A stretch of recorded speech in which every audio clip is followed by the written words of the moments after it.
यवतमाळ जिल्ह्यामध्ये काही भागात मुसळधार पावसाने हजेरी लावली तर अद्यापही काही तालुक्यांमध्ये पावसाची दडी पाहायला मिळत आहे। गेल्या 8 दिवसापासून पावसाच्या दडीमुळे कपाशीचं पीक जे आहे ते या ठिकाणी वाढ जी आहे ती कपाशीच्या पिकाची या ठिकाणी खुंटल्याचं चित्र जे आहे ते पाहायला मिळत आहे। आपण पाहू शकतो की काही रोपं जी आहेत ती अजूनही लहान आहेत तर काही रोपं जी आहेत ती मोठ्या प्रमाणात आहे। आताची जर परिस्थिती एकंदरीत जर पाहिली तर पिकांची वाढ जी आहे ती पावसाअभावी खुंटल्याचं चित्र जे आहे ते या संपूर्ण कपाशीच्या पिकामध्ये जे आहे ते शेतामध्ये जे आहे ते पाहायला मिळत आहे।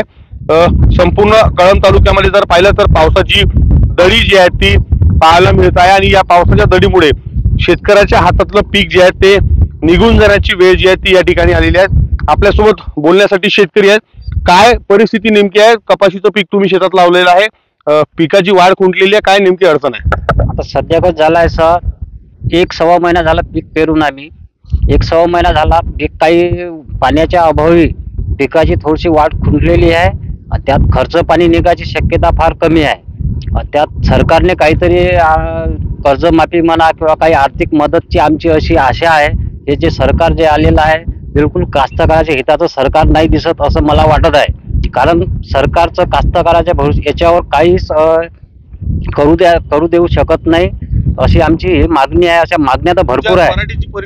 परिस्थिती सध्या अशी आहे सर का 1-1.25 महिना झाला पयाटीची बिलकुल वाढ म्हणजे अजिबातच नाही आहे।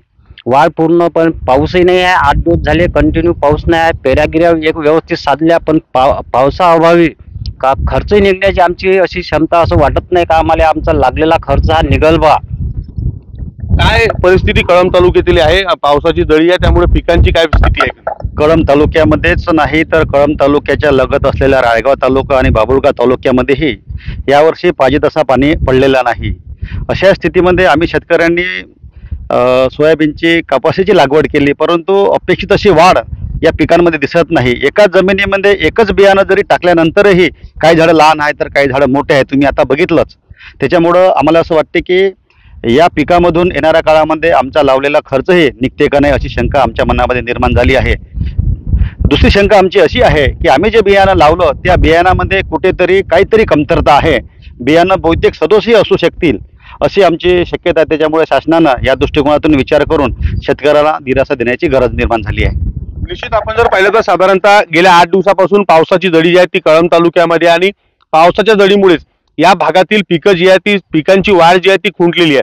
त्यामुळे आगामी काळामध्ये शेतकऱ्याचा उत्पादन खर्च सुद्धा या पिकांमधून निघण्याची शक्यता कमी असल्याचं शेतकऱ्यांकडून सांगण्यात येत आहे। सरकारनं या शेतकऱ्यांना मदत करावी हीच मागणी सरकार दरबारी करण्यात येत आहे। विवेक गावंडे, TV9 मराठी, कळंब, यवतमाळ।